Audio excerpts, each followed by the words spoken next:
안녕하세요. 사연에 빠지다의 DJ 민영입니다. 오늘도 두 가지 사연 준비되어 있는데요. 끝까지 함께 해주시고요. 구독과 좋아요 버튼도 꾹 눌러주세요. 그럼 오늘의 사연 함께 시작해 볼게요. 안녕하세요. 전 대전에 살면서 베이커리 가게를 하는 41살 여자입니다. 좋아하는 유튜브를 통해서 여러분과 만나 뵙게 되어 정말 반가워요. 제가 살아온 이야기를 하는 데서 우리 남동생을 빠뜨리면 안 될 것 같아 먼저 소개를 드리려고 합니다.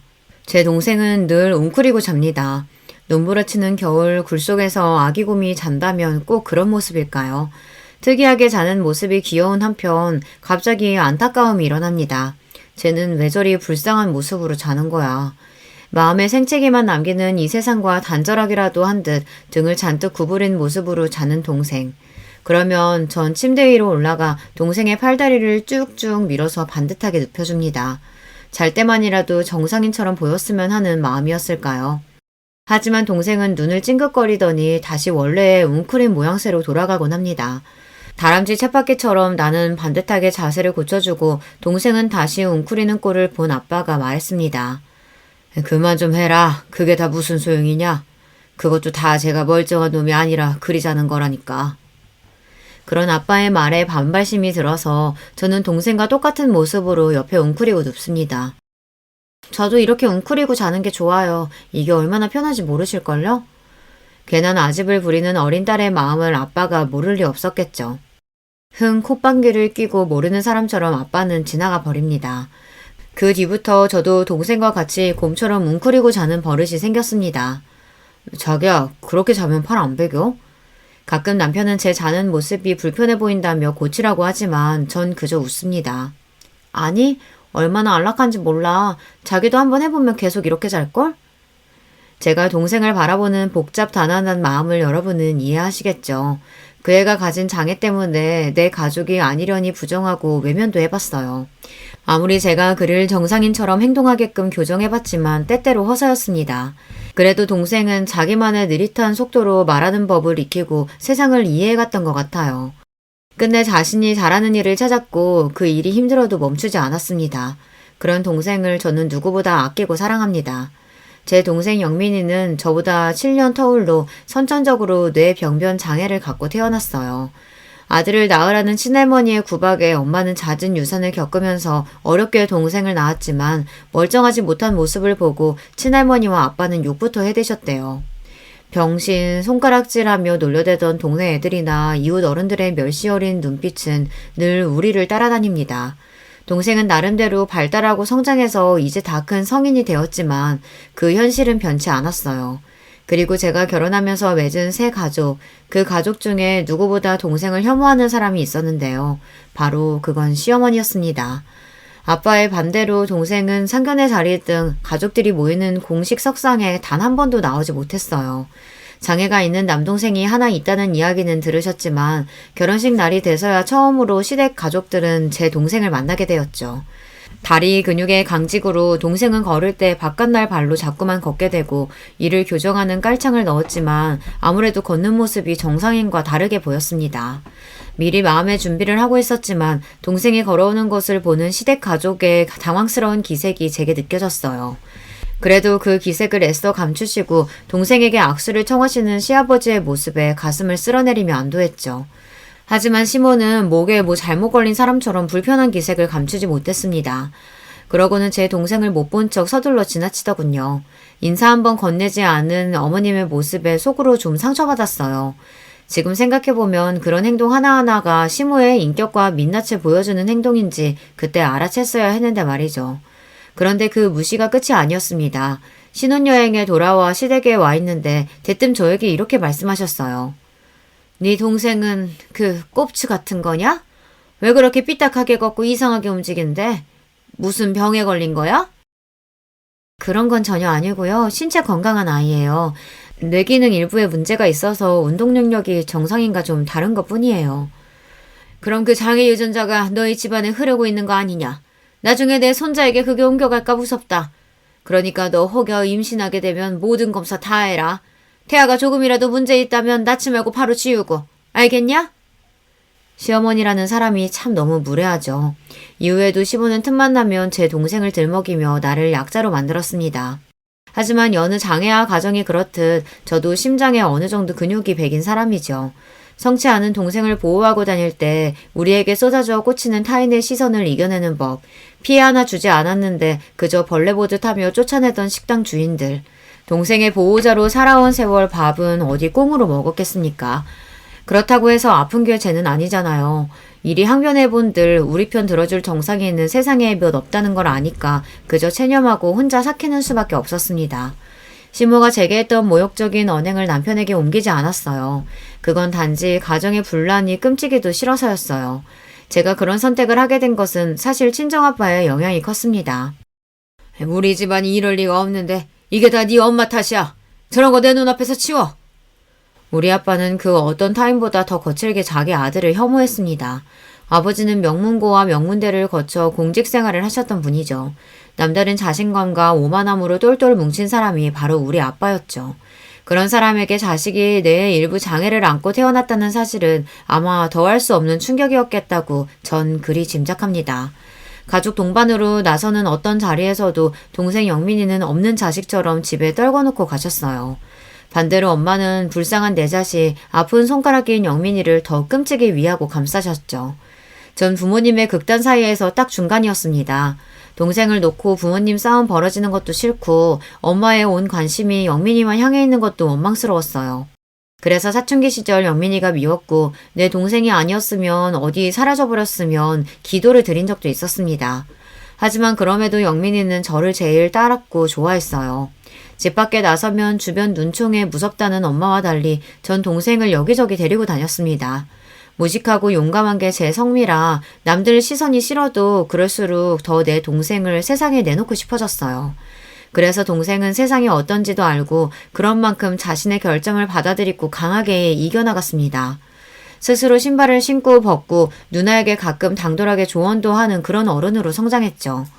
성인이 된 동생은 한 사회복지단체에서 수제 쿠키를 만드는 일을 하는 직원이 되었는걸요. 나이 21살에 받는 월급이 고작 20만 원에 불과했지만요. 최저 시급도 받지 못하는 일이지만 간사님은 정말 성실하고 꼼꼼하게 일 잘한다며 영민이를 칭찬하셨습니다. 한편 아빠 역시 세월의 흐름을 비껴갈 수 없었는지 공직자 생활에서 은퇴하셨어요.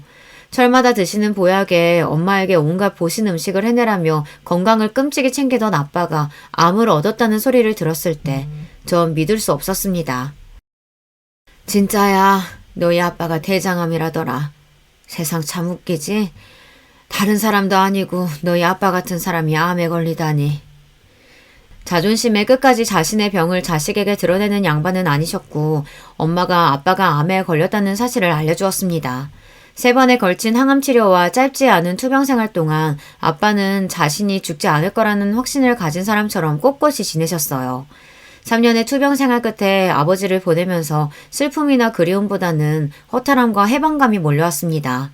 도리어 아버지 간병하면서 엄마의 건강이 나빠지는 것이 염려되었던 전 차라리 다행이다 싶었습니다. 아버지, 1,000만 원이 누구 집의 이름이에요? 엄마 그만 고생시키고 이제 받아들이세요. 아빠를 닮았는지 저 역시 지독히도 상처 주는 말을 하는 딸이었습니다. 한 번 주사에 1,000만 원이나 드는 신약을 놔달라는 아빠 얘기를 단칼에 거절했거든요. 제 말에 동공이 확장되며 놀라 아무 말도 못하고 고개를 떨구던 아빠의 모습이 기억납니다. 그러고 한 달 뒤 아버지는 눈을 감으셨어요. 어쩌면 부여잡고 계셨던 마지막 생의 끈을 저 때문에 놓으셨을지도 몰라요. 지금도 추모원에 안치된 아버지의 유골함 앞에서 전 사죄의 말씀부터 나옵니다. 아버지와 딸로 만나서 이번 생 서로에게 참 힘들었죠. 다음 생에는 그저 어깨동무하고 지내는 친구처럼 만나요. 마지막 가시는 길에 많이 미안했어요. 아버지. 아빠가 떠나고 친정집에는 엄마와 남동생 둘만 남았습니다. 늘 불편했던 아버지의 빈자리는 생각보다 더 크게 다가왔어요. 긴 간병 생활 끝에 엄마의 몸과 마음이 많이 쇠약해졌고 동생의 출퇴근도 도울 수 없어서 그런 친정이 전 늘 걱정이었습니다. 그러던 시기에 제 회사 생활도 순환의 연속이었습니다. 2년째 승진에 누락된 것도 모자라 제 위로 3살 어린 팀장이 부임했으니까요. 회사에서 이렇게 꼬인 직급은 결국 너 나가라는 말을 하고 싶은 것입니다. 어느 정도 예상하지 못했던 사태는 아니에요. 남자 동기들에게 수월한 승진도 여자인 저에게는 뚫어내야만 하는 유리천장이고 애 키우는 유부녀에게 직장은 결코 만만치 않은 냉혹한 곳이니까요. 스스로에게 또 함께 일하는 동료들에게도 저 인정받는 일꾼이었습니다. 회사에서 박 과장님한테 이럴 순 없어요. 지난해 신제품 개발도 과장님 공이 지대했다는 걸 회사에서 모르는 사람 있나요? 그런데도 매번 승진 누락이라니. 게다가 외부에서 영입했다는 그 팀장은 벌써 과장님 눌러 죽이기로 작정한 것 같던데요. 애딸린 아줌마는 이제 그만 집에서 쉬어도 되지 않나. 조롱에 가까운 말로 새 팀장은 저를 찍어 누르며 전 하루하루 버티는 마음으로 출퇴근을 하고 있었습니다. 엄마, 나 공부랑 안 맞는 거 아시잖아요. 그런데 왜 꼭 공부를 해야 돼요? 그래야 좋은 대학도 가고 좋은 직장에 들어가지. 좋은 직장에 가면? 아니, 어떤 직장이 좋은 데인데? 엄마처럼 대기업만 좋은 직장인 거야? 딸의 질문에 저는 벙어리가 되고 말았습니다. 칭찬에 인색한 친정아빠도 대기업에 입사할 때 처음 저에게 악수를 청하셨습니다. 대기업에 들어갈 정도는 되니 이제 인간적으로 대우해준다는 듯이 말이죠. 취업 소식에 연봉은 1억이나 되냐며 묻던 친구들과 친척들의 부러움과 질시 어린 눈빛을 기억합니다. 하지만 지금 제 신세는 어떤가요? 인간적 멸시, 내 성취에 대한 철저한 무시가 회사의 답이었어요. 대기업에서도 집안 좋은 자제는 더 치고 나가는 법이고요. 여자면 더 불리하고요. 거기에 결혼까지 해서 애까지 딸려있다. 그럼 더러운 꼴 보기 전에 제 발로 알아서 나가라는 무언의 압박이 가득한 곳입니다. 내 평생을 바쳐 겨우 얻은 대기업 박과장이라는 명함을 버리기로 결심했습니다. 그렇지만 차마 남편에게 말이 떨어지지가 않아서 제 뜻대로 사표를 쓰고 나와 출근하는 척 며칠을 나왔어요. 그러기를 2주 정도 흘렀을까요? 여보, 나 출근할게. 오늘은 가지 말고 나랑 매운탕이나 먹고 오자. 응? 갑자기? 왜? 갑자기 먹고 싶은 거 먹으러 가면 안 돼? 회사에 아프다고 뻥치고 나랑 양평 가자. 뭐 만난 거 먹으러 가자는 말을 해본 적 없는 남편이 무척 의아했습니다. 그가 이끄는 흰 간판에 붉은 글씨로 적힌 땡땡 매우탕 식당에 들어가서 자리에 앉아 아주머니가 내어주신 반찬을 하나하나 먹어보고 있었죠. 그동안 자기 회사 다닌다고 고생한 거 나도 알아. 회사에서는 집에서 살림이나 하라면 얼마나 구박했겠어. 할 만큼 했으니 이제 그만두고 집에서 은지 뒷바라지만 해라. 그게 무슨 말이야, 여보? 내가 네 몫까지 더 벌면 될 거 아니야. 너 오지 말라는 회사 뻥 걷어차 놓고서 왜 떳떳이 남편한테 말을 못하냐? 이 남편이 너한테 그 정도 믿음밖에 못 준 거야? 남편 말에 서러움을 끄끄 참으며 눈물인지 콩나물인지 모를 것을 씹어대고 있었습니다. 그간의 서러움과 고생을 남편이 알아준다는 것 자체가 고마워서 고개만 끄덕였어요. 그렇게 14년을 다니던 회사를 그만두고 아침에 일어나 남편과 은지 아침만 챙겨주고 나면 찾아오는 시간의 여유로움을 처음 느껴보았습니다. 그래, 나 참 열심히 달려왔잖아. 이제 앞으로 내가 하고 싶은 일을 찾아보는 거야. 빈 시간에 이런저런 회사 이력서도 넣어보고 창업 설명회도 다니면서 어떤 일을 할까 기웃기웃 거리며 내 동생 생각이 났습니다. 나는 여자라는 사실만으로 차별받아 이렇게 서러운데 장애 있는 내 동생은 세상 온 곳에서 배척당했으니 그 한이 얼마나 깊을까. 그리고 동생을 최저시급도 받지 못하는 지금의 직장에서 구해주고 싶었습니다.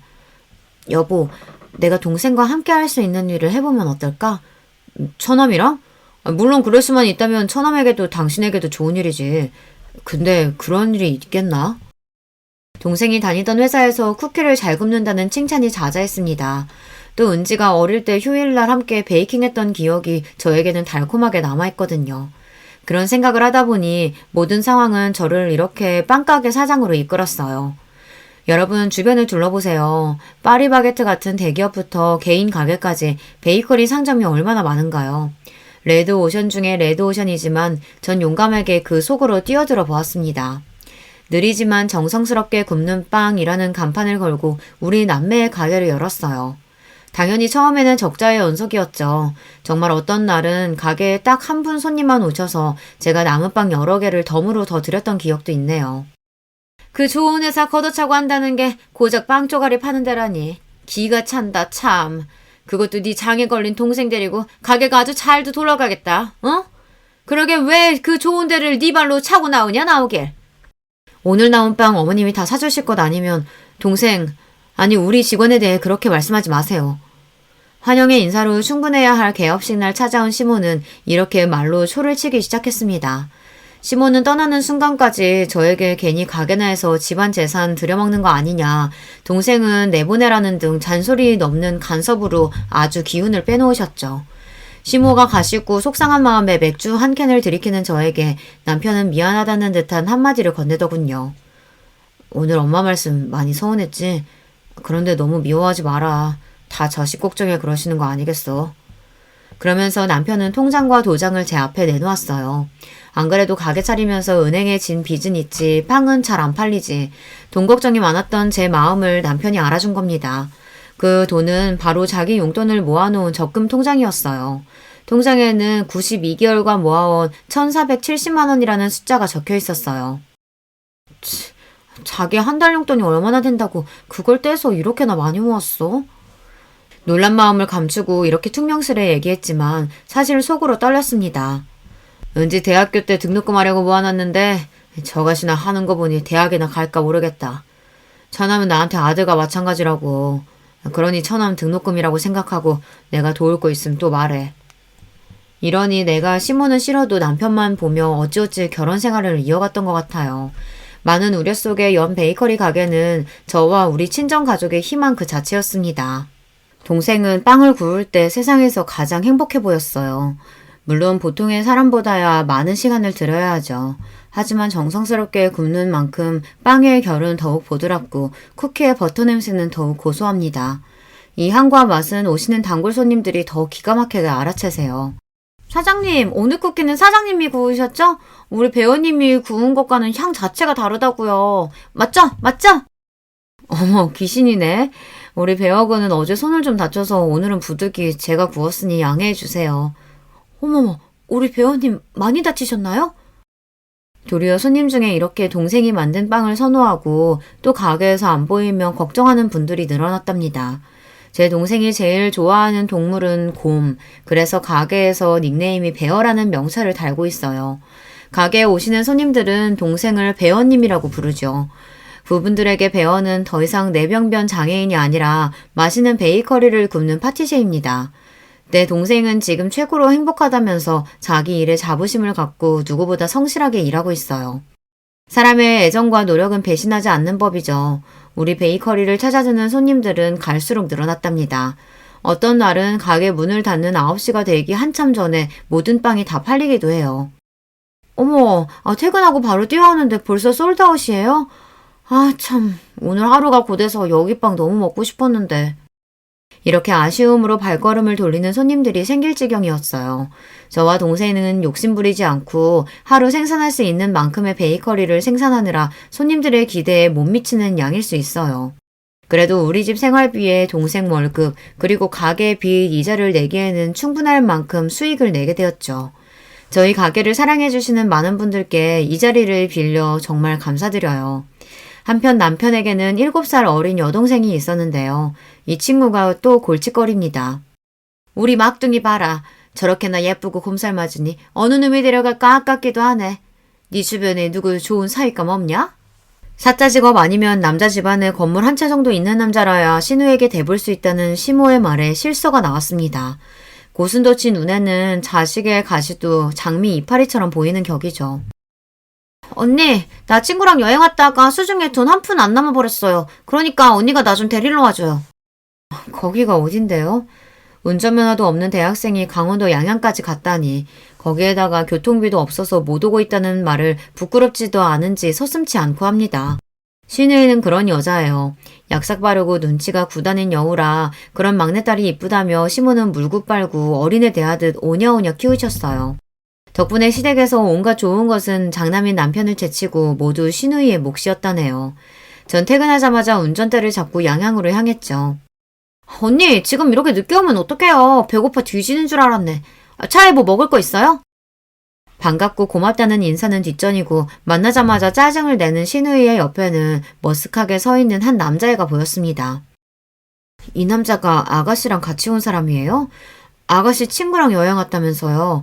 남자친구랑 외박까지 한 거 어머님이랑 오빠가 알면 경을 칠 텐데.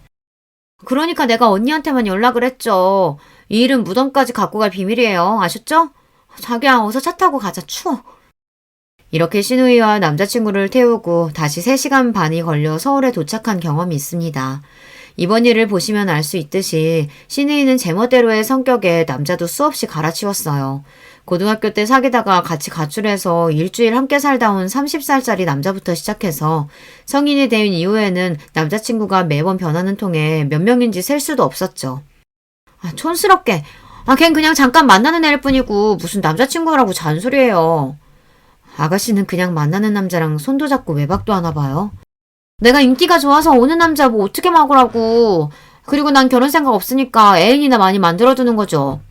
나도 생각이라는 게 있는 년인데 언니처럼 구질구질하게 사는 거 보고 내가 결혼하고 싶겠어요? 어찌 보면 똑똑하고 아주 계산적인 친구죠. 시댁에서 얼마나 대접 못 받고 사는 며느리인지 제가 신우이 눈에는 그리 보였나 봅니다. 그렇게 남자들과 동거도 서슴지 않던 신우이는 자기 아버지와 오빠에게는 철저히 비밀에 붙여달라며 끝까지 저를 자기 편으로 두었죠. 저도 이유를 잘 모르겠어요. 얄밉지만 신우이의 자유로운 청춘을 지켜주고 싶은 마음이었던 건지 시아버지에게는 물론 남편에게까지 신우이의 잘못을 감춰주었으니까요. 철없고 이기적이긴 해도 그 나이 때에 못 모를 땐 그럴 수 있지. 신우이는 적어도 시모처럼 동생을 들먹이며 제 가슴 후벼 파는 말을 하지는 않았으니까요. 그런데 싱글을 자유롭게 즐기겠다던 신우는 갑자기 결혼 발표를 했습니다. 그 이후 전 시모와 신우이의 추악한 민낯을 대면하고 말았고요. 결혼하겠다며 신우가 데려온 남자는 유명한 식품기업에 다니고 있는 회사원이었어요. 외모는 평범했지만 성실하고 책임감 있는 남자로 보여 시집 보내기에 안심이었습니다. 그런데 천방지축이던 신우이는 그 남자 옆에서는 세상 제일 조신하고 참한 여자처럼 연기하더군요. 입을 가리고 조그맣게 호호 웃고 술 한잔 같이 하자는 남자의 제안에 얼굴을 붉히면서 말이에요. 자기도 참, 저 술 한 방울 못하는 거 알면서. 정말 여배우 저리 가라 할 대단한 연기였습니다. 고주망태인 꼴로 친구 등에 업혀오는 일이 부지기수였던 신우이는 모르는 사람이 보면 정말 깜빡 속아 넘어갈 만큼 능숙한 연기를 뿜어냈죠. 그녀가 사귀었던 남자들이 주마등처럼 떠오르며 속으로 다짐했습니다. 저렇게 내숭 떠는 신우이가 숱한 남자들과 사귀었다는 걸, 동거까지 했다는 걸 알면 이 결혼 파토난다. 입 조심해야지. 예비 시 매부에게는 미안했지만 저도 다른 시댁 식구들과 한통속으로 신우이의 비밀을 덮는 일에 동조했습니다. 그러던 어느 날 저녁 식사를 하고 있는데 남편의 표정이 별로 좋지 않았어요. 무슨 일 있어요? 아무래도 일 구하는 일이 많이 힘들죠. 바로 답을 하지 못하고 밥만 먹던 남편이 숟가락을 내려놓고 난처한 이야기를 꺼냈습니다. 오늘 영순이가 전화해서 혼수 중에 하나를 해놓으라고 하대. 오라비가 돼서 하나뿐인 동생 시집갈 집에 혼수 번듯하게 내놓으면 좋겠다는데 내가 할 말이 없더라. 사업 망한 걸 집에 말 안 해서 아마 걔는 내 사정 모를 테니까. 웬만한 일은 다 괜찮다며 대범한 남편이 땅이 꺼져라 한숨 쉬는 모습이 안타까웠습니다. 사실 그때 남편이 잘 해오던 사업이 망해서 집에서 쉬고 있는 상황이었거든요. 사업 장려하면서 많은 빚도 껴안은 상태라 그 이자 생각만 하면 우리 부부는 밤에 잠도 못 잘 지경이었어요. 그나마 동생과 차린 베이커리가 잘 돼서 망정이지 아니었으면 우리 은지와 길거리에 나앉을 만큼 심각한 경제 상황이었어요. 이 남자가 완어울리게 웬 한숨이야. 동생이 일상에 한 번뿐인 결혼을 하는데 오빠로서 가만히 있으면 쓰나. 여기 카드 줄 테니까 이걸로 내일 아가씨 데리고 가서 아주 눈에 확 띄게 좋은 놈으로 사줘요. 당장 은지가 사고 싶다는 30만원짜리 과일 전집도 고민하는 형편이었지만 남편 앞에서 통 큰 부인답게 내 카드를 내밀었습니다. 여러분, 남자의 눈물을 보신 적이 있나요? 우리 남편이 곰처럼 우직하고 무뚝뚝하지만요. 또 은근히 눈물이 많답니다. 미안하고 고맙다, 여보. 하며 고개를 수그리고 카드를 받아가던 남편은 제가 모르는 줄 알았겠지만 전 보았어요. 눈가에 슬며시 맺힌 남편의 눈물을요. 남편의 사업 실패 이후 살림은 빠듯했지만 열심히 살다 보면 빚도 다 갚지 않겠어요. 그저 베이커리나 열심히 운영하면서 하루하루 바쁘게 살아갔죠. 시간이 어찌나 빨리 흐르는지 어느덧 신우의 결혼식 당일이 되었어요. 아침에 식구들대로 결혼식에 갈 채비를 하다가 전 축의금 봉투를 만지작거리며 얼마를 넣을지 고민을 하고 있었습니다. 남편이 그런 저를 툭 치며 왜 그러냐고 묻더군요. 아니, 오늘 아가씨 결혼식 축의금 얼마를 해야 하는 걸까? 뭐 그런 걸 걱정하느라 한참 동안 앉아있어. 300만 원이나 하는 비싼 TV도 사줬는데 뭘 굳이 축의금까지 줘야 해? 그래도 어떻게 빈손으로 가. 그래도 체면치레는 하고자 적다면 적지만 우리 형편에는 큰맘 먹고 50만 원을 축의금 봉투에 넣어냈습니다. 자기가 하고 싶다던 대로 꽃이 화려하게 장식된 웨딩홀에 들어서던 신우이는 무척 행복한 표정을 짓는 신부의 모습을 보이며 결혼식을 마쳤습니다. 결혼식 마치고 급히 가게로 가려는 저를 느닷없이 시모가 붙잡으셨어요. 시골에서 올라오신 시댁 친척분들께 필요한 음식 대접을 더 해야 한다며 시모는 괜찮은 식당을 잡아보라고 말씀하셨습니다. 어머님, 저 동생하고 친구한테 잠깐 가게 맡겨놓고 온 상태라 이제 가봐야 돼요. 괜찮으시면 어머님 댁에서 하시고 필요한 음식 있으시면 배달 보내드릴게요. 얘가 지금 무슨 가게를 간다는 거야? 그 꼽추 같은 애가 어떻게 가게를 본다고? 걔한테 맡기고 왔다는 구라치면 내가 믿을 줄 아니? 그깟 몇 푼 벌자고 시댁 어르신들 대접을 맏며느리가 되어가지고 못하겠다. 꼽추라니 지금 제 동생을 그렇게 말씀하신 거예요? 사지 멀쩡하고요. 뇌에 조금 장애가 있는 것뿐이지 멀쩡히 제 할 일 잘하는 애라고 몇 번이나 말씀드립니까? 처음으로 저는 시어머니에게 정색하며 언성을 높였습니다. 그러자 결혼식장에 계신 몇몇 분의 눈길이 우리에게 향했고 제가 뭐라고 더 시모에게 이야기하려는 순간 남편이 가로막았습니다. 어머니, 좋은 날 왜 그러세요? 이 사람 말 틀린 거 없습니다. 처남이랑 친구에게 가게 맡겨놔서 이 사람 지금 많이 걱정될 거예요. 그냥 보내주시고 저랑 같이 얘기하세요. 네? 자기야, 이제 얼른 가게 가봐. 남편은 저에게 눈을 찡긋하고 시모를 말렸어요. 뭐라도 저한테 화내려다가 손님들 눈치에 겨우 참는 시모를 뒤로하고 전 급히 결혼식장을 빠져나왔습니다. 뛰다시피 가게에 가보니 역시나 동생은 손님 응대에 어쩔 줄 모르는 상황에 놓여 있었습니다. 바로 내 앞에서 무화과시 콘 딱 떨어졌다고 하시면 어떡해요. 그럼 아까부터 그렇다고 얘기해야지. 그랬으면 바쁜 내가 지금까지 안 기다렸지. 많이 늘었다지만 아직 동생에게 이런 손님들, 특히 가게에 와서 과한 서비스를 요구하는 진상 손님을 매끄럽게 대하는 일은 무척 어려웠을 거예요. 손님, 저희 간판 보셨나요? 내가 그런 것까지 봐야 돼요? 친구가 맛있다고 알려줘서 그냥 와봤는데 직원은 말도 제대로 못하고 가게 인테리어나 서비스나 뭐 이렇게 구질구질해. 지금 말하는 당신이 사장인가 보죠? 네, 제가 사장입니다. 제 가게니까 제 마음대로 손님 가려받을 수 있죠. 이 친구는 어릴 적 뇌병변으로 의사소통이 다소 서툽니다. 그래도 베이킹 솜씨는 기가 막혀서 이렇게 오후 4시가 되기도 전에 인기 제품은 동이 나곤 하죠. 맛도 잘 알고 인격도 갖춘 손님이 저희 가게 와주셨으면 좋겠으니 손님은 더 화려하고 좋은 다른 가게 가시는 게 어울리겠네요. 내 동생에게 삿대질을 하려던 그 진산 손님, 멱살이라도 잡아채서 내보내고 싶었지만 화를 꾹꾹 누르고 최대한 정중하게 손님에게 가시라고 했습니다. 있는 대로 콧방귀를 끼워가며 기분 나쁜 티 팍팍 내고서 그 진상은 나가버렸고요. 영민아, 저 손님이 너한테 화내고 따져서 많이 두려웠었지? 그 손님은 다시 오지 않아. 이제 다 괜찮아. 불안한 마음이 되자 영민이가 예전에 가지고 있던 틱 현상이 다시 도졌어요. 손가락을 잔뜩 구부리고 고개를 까딱거리던 동생은 우는 얼굴이 되어 제 품에 안겼습니다. 저는 그런 동생을 토닥이며 괜찮다 달래주었죠. 친구가 화장실에 간다며 자리를 비운 10분 사이에 이런 일을 당했다는데 그보다는 제가 더 일찍 와서 옆에 있어야 했다는 죄책감으로 미안한 마음뿐이었어요. 이렇게 신우이의 결혼식 날은 저에게 여러모로 힘들었던 날로 기억됩니다. 그런데요, 이 일들은 곧 닥쳐올 시련의 예고편에 불과했습니다. 이튿날 시모가 우리 가게에 찾아와서는 한바탕 뒤집어 놓고 갔거든요. 내가 말하고 있는데도 무시하면서 시어른들 나 몰라라 하고선 너 그날 잘도 도망치더라? 그래서 그 대단하신 가게가 얼마나 잘 됐는지 내 눈으로 구경을 왔다. 뭐 손님이 그리 많지도 않구만. 가게 안에는 손님이 몇 분 계셨는데도 아랑곳하지 않고 시어머니는 이렇게 대놓고 역정부터 내셨습니다. 어머님, 손님도 계신데 언성을 좀. 영민아, 여기 이 손님 갖고 오신 빵 계산해 드릴 수 있지? 네, 사장님. 씩씩하게 대답하던 동생은 천천히 그렇지만 온 신경을 집중해서 손님 빵을 하나하나 계산해드리고 있었습니다. 그 모습을 물끄러미 바라보시던 시모는 저에게 그러셨어요. 가만 보면 너도 어디 하나가 모자란 것도 같다. 네 동생이 빵이야 굽는다 쳐도 구태여 손님들한테 보이는 게 창피하지도 않니? 내가 손님이면 빵 사러 왔다가 어이쿠야 하고 놀라서 나가버리겠다. 지금 하신 말씀 취소하세요. 영업장에 와서까지 제 동생 모욕하시면 저 가만히 안 있습니다. 그때 제 눈앞에 번쩍하고 성광이 보였습니다. 화가 난 시모가 제 뺨을 한 대 올려버린 것이었죠. 이 건방진 년이 지난번 일도 그렇고 오늘 또 뭐라고 짓거리는 게야? 말이 나와서 말인데 결혼식 축의금도 고정 50만 원 했더라? 하나뿐인 시누이다 이년아. 네가 그러고도 가족이야? 네 동생만 그렇게 챙기고 살 거면 차라리 내 아들하고 이혼이나 해. 시무의 말에 너무 기가 막혀서 금세 대답이 나오지 못하고 잠시 어버버했어요. 그때 그 광경을 지켜보시던 단골 손님이 저 대신 나서주셨습니다. 어르신, 제가 나설 입장은 아니지만 우리 배우님은 이 가게에 없어서는 안 될 뿐이에요. 어서 우리 사장님과 배우님에게 사과해 주셔야겠는데요.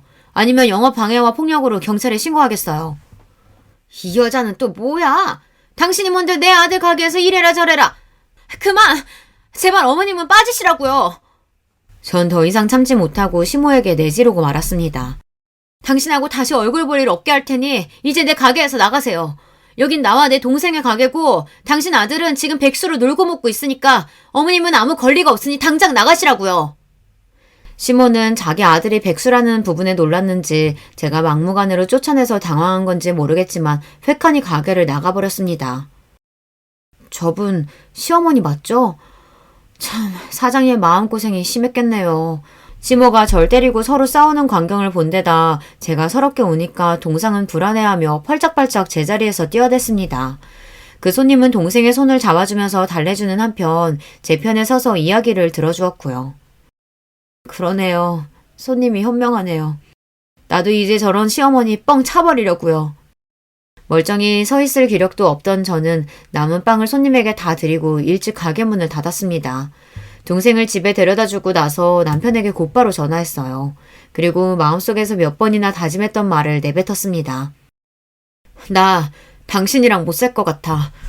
나에게는 더없이 좋은 남편이었지만 우리 은지에게서 아빠를 빼앗고 싶지 않았지만 어머님 때문에 결국 난 당신을 떠날 거야. 지금 그분과 같은 하늘 아래 숨쉬고 있다는 것만으로도 미칠 지경이니까 날 놔줘요. 아마 남편은 마른 하늘에 날벼락 맞은 심경이었겠죠. 하지만 그간 시모가 저지른 추악한 일들, 오늘 일까지 남편에게 모두 쏟아내었습니다. 남편은 갑작스러운 이혼 통보를 믿기 힘들어했지만 전 생각할 여유도 주지 않고 바로 짐을 싸서 가출해버렸어요. 여러 번 울려대는 남편의 전화를 차단하고 가게로 찾아오는 남편을 외면하며 전 홀로 설 준비를 하고 있었습니다. 그렇게 매일 울며 지내던 어느 날 가게로 시누이가 찾아왔어요. 내가 그리 친동생처럼 살뜰히 챙겨주었지만 정작 그 애는 내 동생 보기가 껄끄럽다며 우리 가게를 방문한 것은 이번이 처음이었죠. 뭐 인스타에서 입소문 좀 탄 것 같던데 직접 보니 썩 대단하진 않네요. 언니도 참 한심해요. 지금 한가하게 빵이나 팔대요. 한가한 건 아가씨죠. 난 이 가게 열심히 해서 돈 벌어 은지 키우고 빚도 갚아야 하니까 여기가 전부인데 지금은 바쁘니까 서류는 됐고 간단히 용건만 해줄래요 아가씨? 무슨 일로 여기까지 온 건가요? 언니 한 사람 때문에 우리 집안이 풍비박산 났다고. 내가 알던 우리 오빠는요. 부모님 말씀은커녕 내 말도 거절하는 법이 없이 고분고분 따랐던 착한 사람이었어요. 그런데 언니가 중간에 뭐라고 분탕질을 쳤길래 엄마랑 맨날 전화로 다투더니 이젠 급기야 집에서 한바탕 소란을 피웠지 뭐예요? 내가 왜 이혼하기로 했는지 오빠한테 들어서 알 텐데요. 아가씨 혼수로 비싼 선물까지 사줘놓고 축의금 50만 원 냈다고 당신 엄마한테 뺨 맞고 그 소모를 당한 내 앞에서 자기 엄마 편들 일인가요? 그리고 아가씨는 왜 우리가 혼수해준 얘기는 어머니께 입국 담으셨어요? 그건 엄마한테 혼수비 받아서 그걸로 갖고 있던 카드비 갚느라 그래요. 아, 뭐 다 갚은 것도 아니에요. 300만 원 가지고 고작. 고작? 우리 은지 학원비 내는 것도 빠듯한 형편이에요, 지금.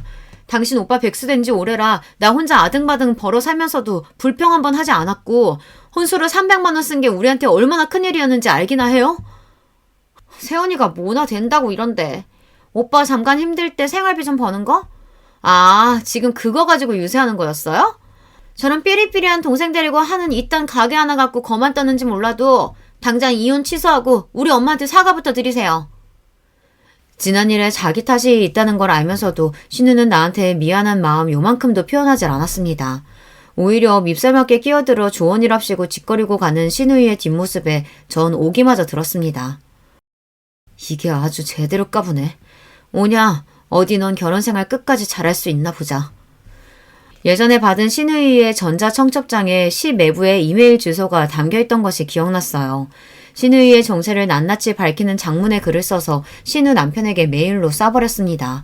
그 이메일에는 신우가 미혼 시절 얼마나 남자 관계가 더러웠는지, 게다가 임신해서 낙태 수술을 받기 위해 나와 같이 산부인과에 갔던 일까지 모조리 담아서요. 이 일로 앞으로 시댁에 어떤 일이 닥칠지, 남편은 중간에 얼마나 괴로울지 고민도 없이 그저 마음 가는 대로 저질러 버렸습니다. 이렇게 무시무시한 복수를 제가 하게 될 줄은 저 참 독하고 사악한 사람이었나 봅니다. 제가 보낸 글 한편의 파급력이 얼마나 컸는지 얼마 뒤 절 찾아온 남편의 말을 듣고 직감할 수 있었어요. 내가 자꾸 찾아오는 거 싫어하는 거 알지만 그저 당신 잘 지내나 궁금해서 왔어. 나는 잘 못 지낸다. 제가 폭로한 신우의 과거에도 놀라운 사실 하나를 더 심애부가 알아냈다고 합니다. 글쎄, 신우이가 자기 남편의 친구와도 짐승 같은 짓을 벌였던 사실이 발각당했다고요. 돌이킬 수 없는 많은 죄를 저지른 신우이는 자기 남편에게 쫓겨나서 이제 시댁에 들어와 살고 있습니다. 그런데 그녀는 아직까지 정신을 차리지 못했어요. 때마침 걸려온 신우 전화에 한참 동안 실랑이 하던 남편은 전화를 끊고 어이없어 했습니다. 이가 신하가 아직도 정신을 못 차렸나. 지가 무슨 낯짝으로 매제를 고소해. 진짜 싫다 싫어. 내 가족이라지만 진짜 정 떨어진다. 영순이가 매제랑 싸우다가 뺨을 2대 맞았는데 그걸 가지고 고소하겠대. 어차피 이혼할 건데 위자료나 뜯어낼 거라고. 철면피도 유분수지. 판사 앞에 가서 그래봐라 해. 자기가 남편 친구랑 붙어먹고 낙태수술한 과거까지 숨기고 결혼한 것과 고작 뺨 2대 맞은 것 중 뭐가 더 잘못인지. 나도 같은 생각이다. 그런데 낯살이나 먹은 우리 엄마도 그런 가시나 말리긴커녕 둘이 같이 궁리하고 있다네. 오라비가 돼가지고 동생이 이렇게 어려운데도 안 도와준다며 애기처럼 떼만 쓰더니. 빌어먹을 집안. 얼마나 울분이 터지는지 입에 달지도 않던 욕지기를 애써 참는 남편 모습을 찬찬히 보니 그는 참 많이 마르고 힘들어 보였습니다. 아무리 마음 불편해도 밥은 잘 챙겨 먹고 다녀야지. 나랑 떨어진 지 며칠이나 됐다고 그새 그렇게 말랐어. 남편은 제 앞으로 조용히 다가와 제 손을 꼭 잡고 허리를 굽혀 흐느끼듯 말했습니다. 야, 나 너 없이는 못 산다. 차라리 우리 집하고 연 끊을게. 엄마랑 동생한테 너 그런 일 다시는 안 당하게 할 테니까 도로 다 받아주면 안 되겠어? 진심 어린 남편의 말에 저도 울컥해서 눈물 한 줄기가 뺨을 스치고 지나갔습니다. 그때 웅크리고 빵 제조실에 있던 동생이 뛰쳐나와 내 손을 남편 손에 억지로 얹혀주며 말했습니다. 나는 우리 형 좋아. 누나야, 은지 조카도 엄마 아빠 헤어지는 거 싫다고 나한테 울더라. 형 용서해줘. 우리 누나는 천사잖아. 내 동생까지 이렇게 거들고 나서자 그만 전 눈물을 왈칵 쏟아내고 말았습니다. 사실은 저도 남편을 사랑하는 마음이 변치 않았기에 이별이 힘들었거든요. 결국 전 남편에게 돌아가기로 했습니다. 다만 남편의 말대로 시댁과 인연을 끊겠다는 조건을 달고서 말이죠. 제 믿음대로 그는 자기의 핏줄과 남남처럼 지내고 살았습니다. 그러니 결국 시모는 어쩔 수 없다는 듯 저를 찾아와 빌게 되었죠. 가게에 들어선 시모를 보자마자 가게 일을 돕고 있던 남편은 자기 어머니를 바로 내보내려고 했어요. 내가 이미 말했잖아요. 이제 엄마도 동생도 모르는 고아처럼 살 테니 자꾸 여기 찾아오지 마세요. 낯선 아들의 모습에 서러웠던지 시몬은 통안의 눈물을 흘리며 제게 인간적인 모습을 보이고 말았습니다. 네가 처음 시집 왔을 때부터 미웠던 건 아니었다. 그런데 내 평생을 바쳐 키워낸 아들이 갈수록 너만 싸고 도니까 꼭지가 돌기 시작했어. 늙은 시애비의 꼴사나운 질투라고 생각해도 좋다. 나에겐 하늘이 무너진 것처럼 충격이었으니까.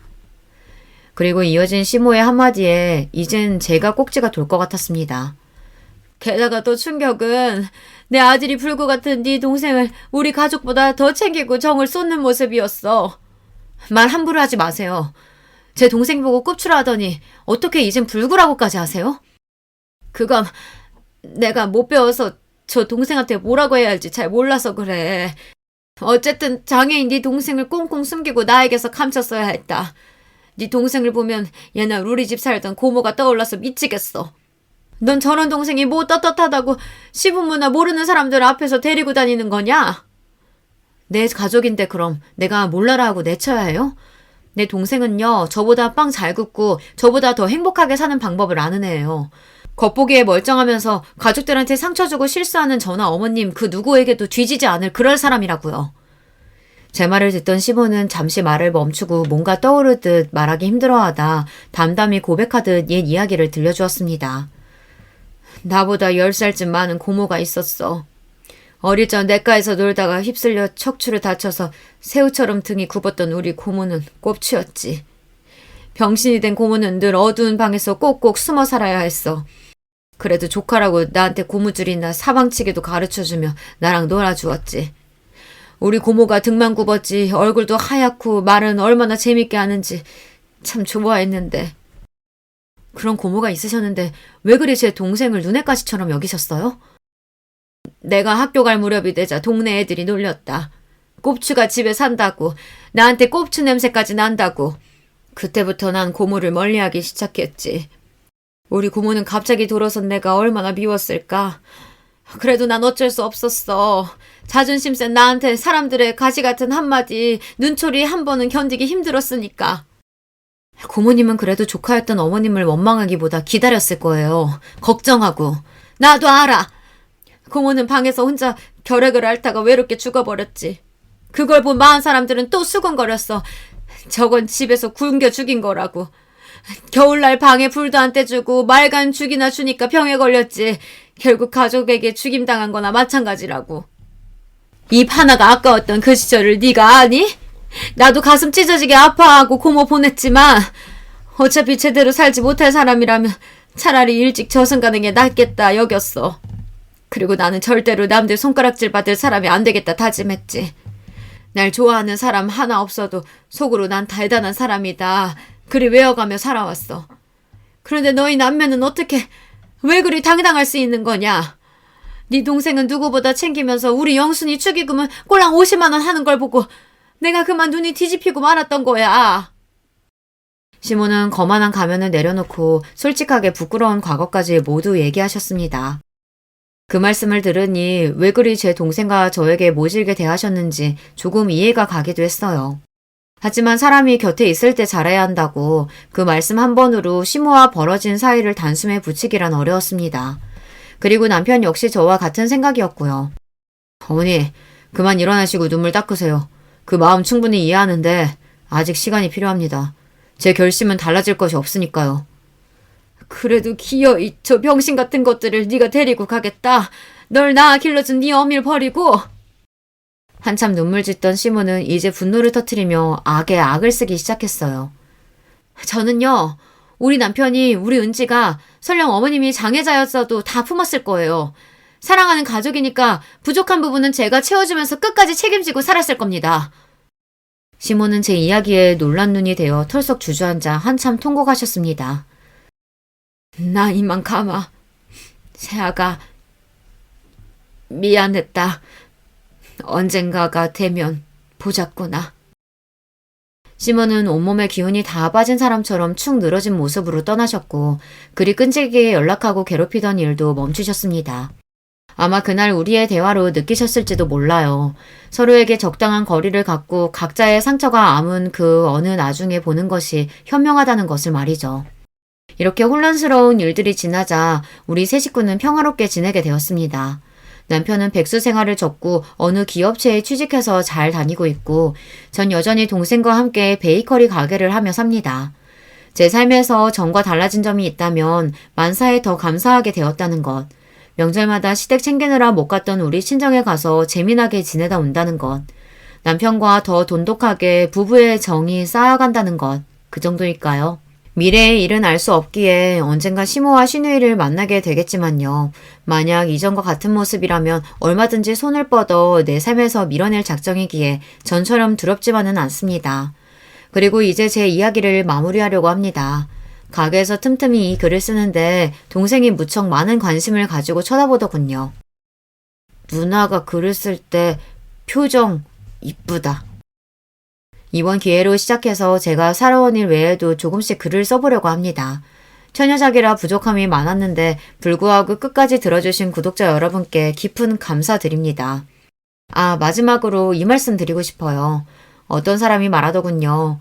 어린이는 내가 살아온 길을 보여주고 노인은 내가 살아갈 길을 보여주고 장애인은 내가 갈 수도 있는 길이라고요. 나와 내 가족이 갈 수도 있는 길을 현재 걷고 있는 장애인들에게 따스한 시선 보내주시면 참 좋겠습니다. 이만 여러분 모두에게 빵냄새처럼 향긋한 일생을 바람하지 않으며 안녕히 계세요. 안녕하세요. 저는 IT 업계 회사에서 오래 근무해온 50대 중반의 남자입니다. 저 역시 그렇게 살던 때가 있었지만 아무튼 남들 보기에 평탄해 보이는 집안이나 그렇지 않은 집안이나 뚜껑 열어보면 제각각의 사연들이 있는 것 같아요. 제 얘기는 좀 더 복잡하고 꺼내기 무척 거북스러운 이야기이기도 합니다만 같이 들어주신다면 감사하겠습니다. 저와 아내는 회사에서 만났고 아내는 결혼하는 즉시 회사 일을 그만둔 케이스예요. 예전부터 현모양처가 꿈이라고 했었고 저도 수입이나 형편이 나쁘지 않았기 때문에 기꺼이 그렇게 하라고 했답니다. 그래서 얼마 안 있다가 신혼 1년이 지나 아기가 들어섰고 저희 집에 아들이라고는 저 하나밖에 없었기 때문에 아주 경사가 났답니다.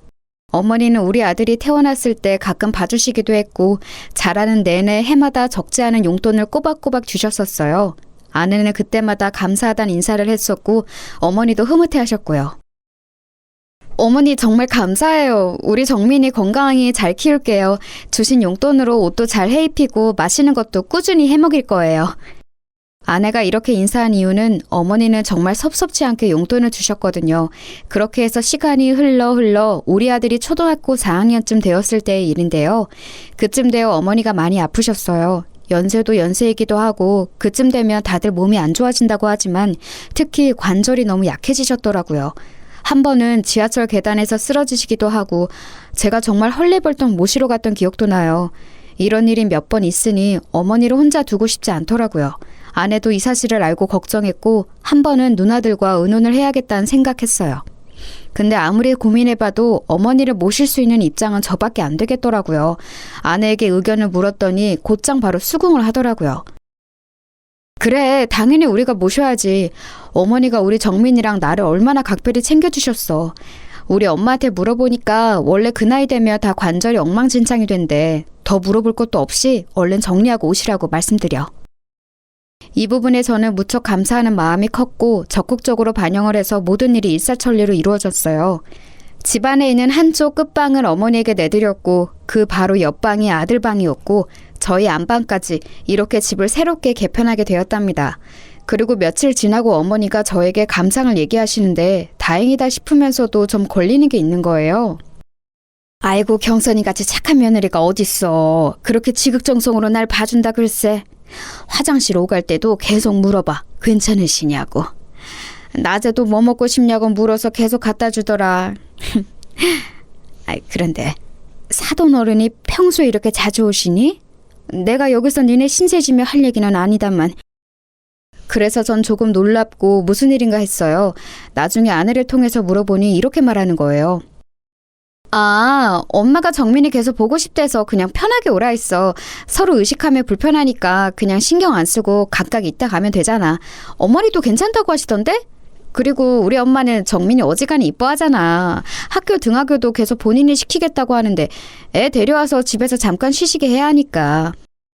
이때까지만 해도 제가 너무 과민하다고 생각을 했어요. 아내 말 맞다나 우리 장모님이 애 어릴 때부터 봐주시기도 했고 집을 수시로 드나드셨으니까요. 그런데 어머니가 어느 날부터 다시 이렇게 말씀을 하시는 거예요. 있잖아 제철아. 나 간병인을 새로 구해주는 게 낫지 않겠니? 아무래도 경선이한테 계속 부탁하기도 좀 그렇고 사돈도 계신데 여러모로 마음이 편치가 않구나. 때마다 자꾸 이런저런 얘기하기 힘들어서 말이야. 어머니 말씀을 들어보니 뭔가 제가 모르는 상황이 있을 것 같아서 신경이 쓰였어요. 아내에게 이 말을 했더니 손사래를 치며 그러지 말라는 거예요. 어머 무슨 간병인을 써. 너무 생돈 나가게 하는 거 아니야? 내가 충분히 잘 모실 수 있어. 걱정하지 말고 나한테 맡기라니까. 그럴 돈을 차라리 나한테 반만 줘. 나도 어머니 모시고 어떻게 해야 할지 애매했었어. 병원도 그렇고 좀 더 시간 내볼 테니까 돈 엄한데 쓰지 말고 나한테 반 주고 나도 지금 하는 알바 정리하고 어머니한테 집중할게. 솔직히 어머니 말도 맞단 생각이 들어 이렇게까지 하고 싶지는 않았지만 아내가 한사코 강하게 얘기하길래 그러기로 했어요. 오전에 지인 아는 식당 알바 도와주고 왔다 갔다 하니 가끔 덩그러니 어머니랑 장모님만 계실 때도 있었나 보더라고요. 이렇게 말하니 어머니도 그냥 알겠다 하시기에 이후로는 상황이 잘 지나간 듯 했었어요. 왜냐하면 아내는 어머니 모시고 마트도 가고 병원도 다녀오고 어디 다녀왔다고 저에게 종종 연락도 잘해주더라고요. 어머니도 이때 만족해 하셨고요. 아휴, 어째 나 혼자 있을 때보다 경선이랑 있으면 더 잘 다니는 것 같아. 애가 챙겨주니 고맙기도 하고 차라리 그 알바비인지 뭔지 경선이한테 얼마 주고 부탁하는 게 훨씬 낫구나. 처음에는 좀 어색했는데 말이야. 그래서 마음을 놓고 있었지만 어느 순간부터 어머니 표정이 점점 어두워지시고 말수도 줄어드시더라고요. 제가 약간 걱정을 하고 있으려니 아내가 그 부분에 대해 설명을 해주었어요. 근데 이 말이 전 슬쩍 기분이 나빴지 뭐예요? 어머니 요즘 기력이 없으신 것 같아. 나랑 있을 때도 저러셔. 엄마 말로는 아마 이제 몸도 망가질 대로 다 망가지고 회복이 까마득하니 마음도 처지는 걸 거라고 하더라고. 어머니 몸이 그렇게까지 안 좋으신 건 아닌데 다리랑 허리를 제대로 못 쓰시는 거지 많이 엉망이 된 건 아니야. 에이, 뭘 또 그걸 따지고 있어. 그냥 그렇다는 얘기지. 아무튼 어머니 컨디션은 그러실만 하다는 거야. 너무 예민하게 듣지 마. 아내는 이렇게 말을 하고 넘어가길래 제가 볼 땐 저보다 더 어머니랑 오래 있으니 훨씬 더 정확할 거라고 생각을 했어요. 그래봤자 평생을 저와 함께했던 어머니인데 왜 그 기간 모셔준 아내의 의견을 더 의지했던 걸까요? 이후로 어머니는 좀 확연하게 달라지셨답니다. 어머니, 전에 나물 한번 무쳐본다고 하지 않았어요? 주말에 한번 해보실래요? 나물? 글쎄, 내가 그랬나? 한번 해볼까? 에이, 참 당신도 어머니 그런 거 하기 힘드셔. 하나부터 열까지 손이 얼마나 많이 가는데 내가 알아서 할 테니까 그냥 둬. 이렇게 아내가 공연히 옆에서 말을 자르고 어머니 표정이 어두워지시는 걸 보니 기분이 좀 안 좋았어요. 그리고 갑자기 어머니는 저한테 누나의 안부를 물으셨어요. 서울에 사는 작은 누나 말이에요. 제철아, 제희 많이 바쁘대냐? 거기 좀 가보고 싶구나. 안 그래도 저 역시 누나랑 얘기할 게 좀 있었던 거로 그날 저녁 통화를 했고 곧장 모셔갔답니다. 나야 엄마 잠깐 왔다 가는 건 상관없지. 근데 엄마가 기력이 없다고? 왜? 일단 내가 엄마 모시고 갈게.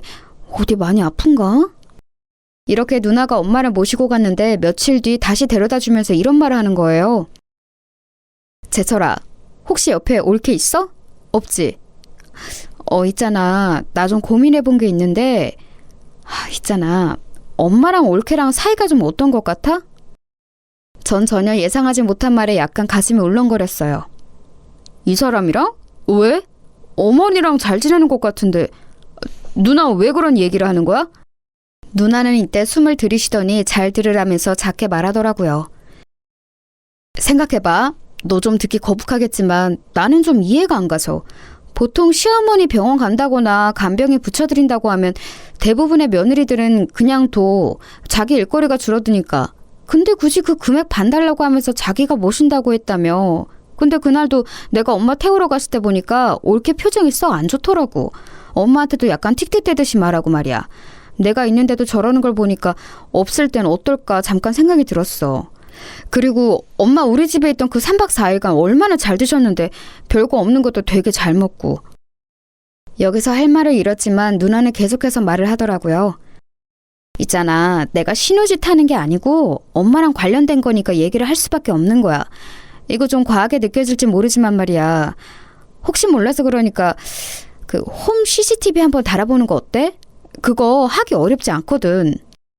저는 그렇게까지 해야 되나 싶어 말이 순간적으로 턱 막혔어요. 그런데 누나는 계속해서 강조를 하더라고요. 아니면 어쩔 수 없고 그 다음부터는 치우면 되지. 내 말은 길게도 말고 한 이틀 정도만 켜두고 봐봐. 집에 안 쓰는 공기계 있을 거 아니야.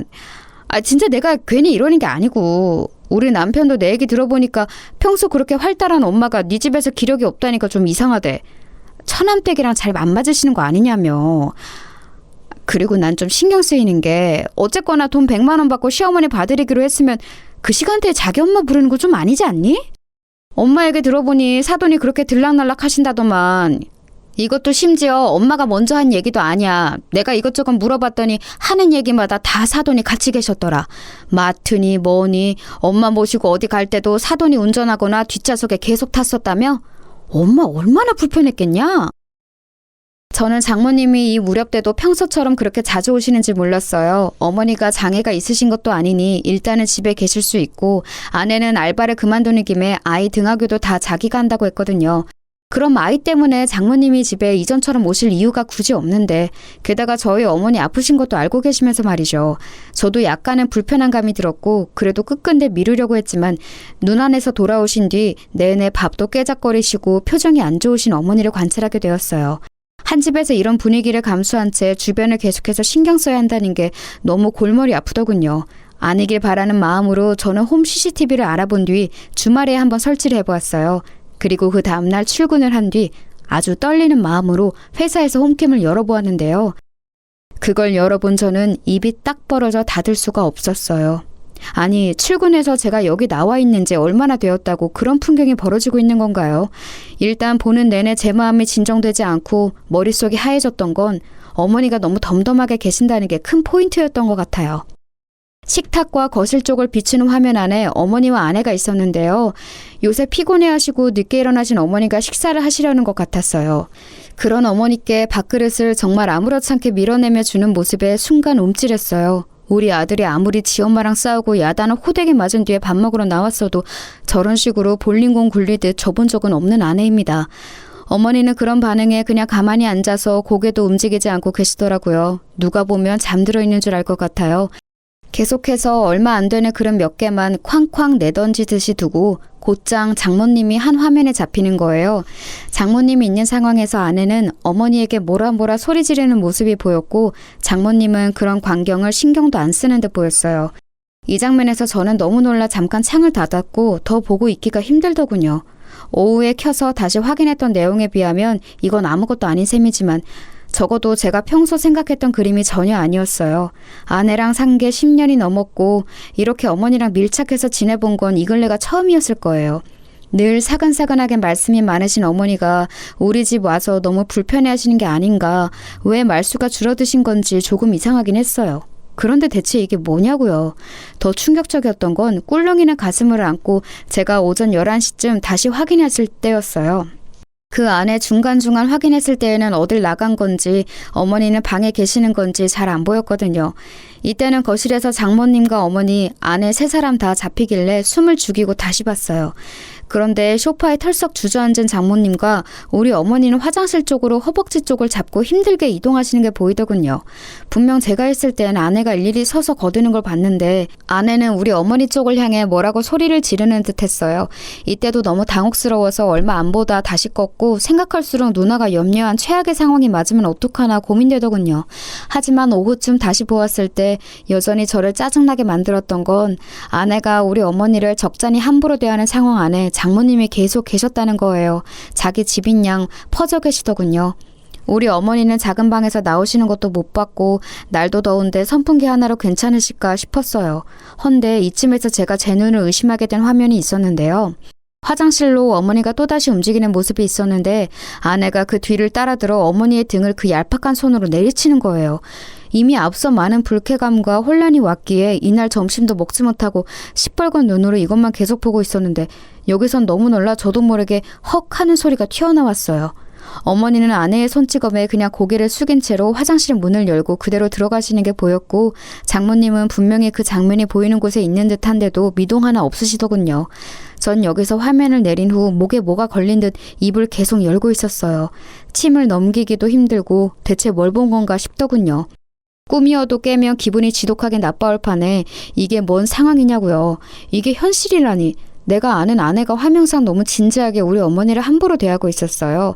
세상 무슨 자기 친구도 아니고 원수라도 저렇게 밀어대며 취급하지는 않을 것 같아요. 식사 준비하는 것부터 너무너무 기분이 이상했고 이후로 이뤄지는 광경들까지 무엇 하나 정상인 게 없었는데요. 심지어 우리 어머니 등짝으로 아무렇지 않게 손을 대며 화장실로 밀어내는 모습은 대체 뭐란 말인가요? 저는 곧장 떨리는 마음을 누르고 누나에게 바로 연락했고 놀란 누나에게 영상을 캡처해서 보내주었어요.